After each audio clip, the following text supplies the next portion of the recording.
Okay, Apple's special event is almost here. Like 3 days left for the special event. And here are a few last minute iPhone leaks and whatever else is coming out at the keynote just 3 days from now. So we're going to be going through all of that stuff today. So without further ado, let's begin. So as I've mentioned previously on this channel, the 2019 iPhones are not going to be a huge upgrade. Now many people are upset about this, and I don't personally think it's a bad thing to release a smaller upgrade every other year. Basically the front of the iPhones are staying the same with that same notch, and the cameras are getting a little bit better, and also the batteries are getting slightly bigger. There are rumors that the next iPhone 10R successor, that might be the iPhone 11R, man, I do not know where to go with this naming scheme, is going to have a 6% increase in its battery capacity.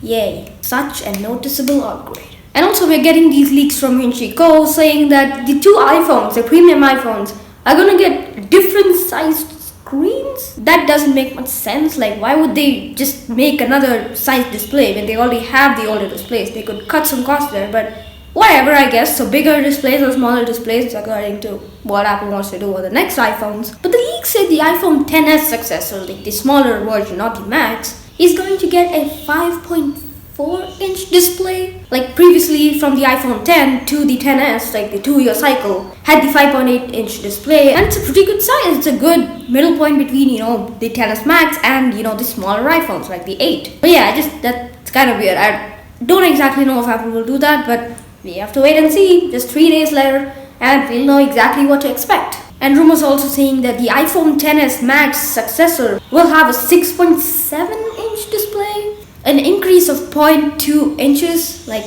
why?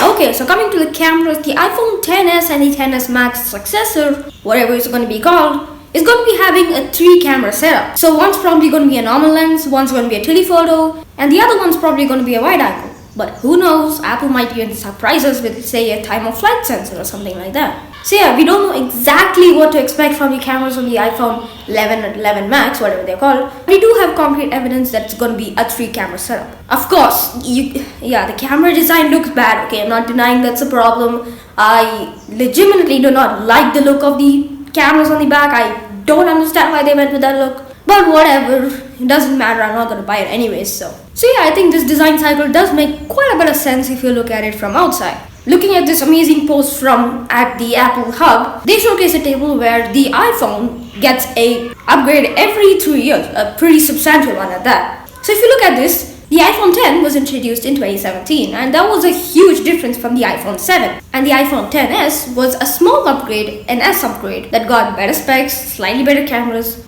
And now the third year brings improvements to the cameras. If you look at this with Apple's history, you can see the iPhone 6 was a huge difference from the iPhone 5S. New displays, bigger sizes, and the iPhone 6S was a spec upgrade. It got features like 3D touch. And then the iPhone 7 and the 7 Plus got a camera upgrade. Especially the 7 Plus, it got that dual camera setup. So yeah, you can kind of relate to the older times of Apple, that they actually followed this philosophy. Okay, so coming to Apple Watch leaks. So the Apple Watch Series 5 is not going to be as big as an upgrade as the Series 4. The Series 4 got thinner bezels and bigger screens. The Series 5 is going to be more of an S upgrade to the Apple Watch. So Apple is bringing sleep tracking to the newest watches. Now you'd think this is something they had from before. Yes, they did, you're not wrong, but not to the detail that these leaks to be saying. It'll let you know your exact sleep statistics and how much time you had light sleep, deep sleep, and whatever other stuff, so REM sleep. And yeah, that's probably the biggest update to the Series 5. I know, seems weird, right?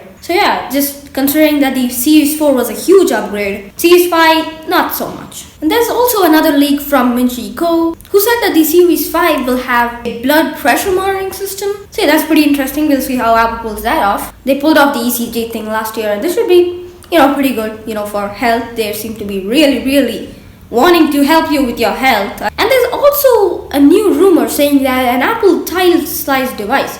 Now, if you don't know what a tile is, it's a small device that hooks up to, say, your keys or something else, like, say, your bag or something like that. Basically, what this tile tracker does is it helps you find your stuff or ping them or know exactly where the location is. It looks something like this. So it just goes on the thing that you want to find. So example, you have your keys. You can hook this up to your keys and it'll help you find your keys in case you lose them or someone steals it. Yeah, this is how the tile tracker works. But Apple is rumored to come up with their own tile tracker, which I know it's a pretty exciting thing, and I guess Apple's integration with iOS and macOS is going to be even better than the tile trackers. With what they introduced with macOS Catalina and iOS 13 with the Find My app, they could use the same technology on the tile tracker that they're producing. Again, this is leaks, it's not confirmed, but this may be happening. So basically, this technology that allows the device to ping itself when it is marked lost. Even if the device is offline, so say you have a MacBook that's offline and you lost the MacBook, it's going to send a very secure encrypted signal through other devices, which will help you ping your device,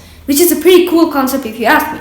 So yeah, that'll be cool to see you on this Apple Time Tracker and how this will hold up. Again, this is one of those smaller things that's meant to keep you in the ecosystem. So coming to the keynote itself, there are rumors going around that there might be a one more thing announcement. I don't think it's going to be an iPhone though. The iPhones have very slight changes, and it might be the 10.2-inch budget iPad that's coming out later this year.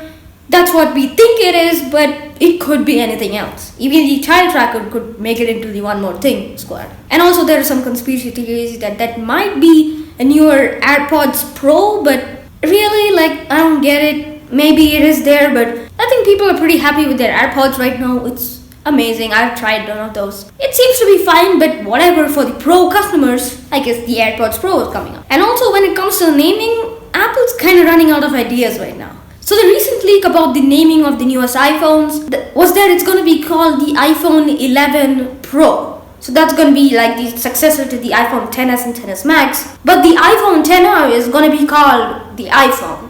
It's kind of getting a little confusing nowadays, but we'll see what Apple comes up with their naming strategy with their crack marketing team. Yeah, Craig Federighi. So yeah, I'm definitely going to be watching the keynote live.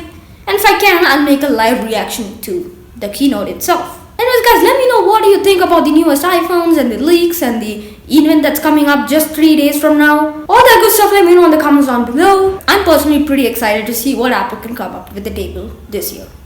Anyways guys, this is your Sheep, and I will see you on the next one.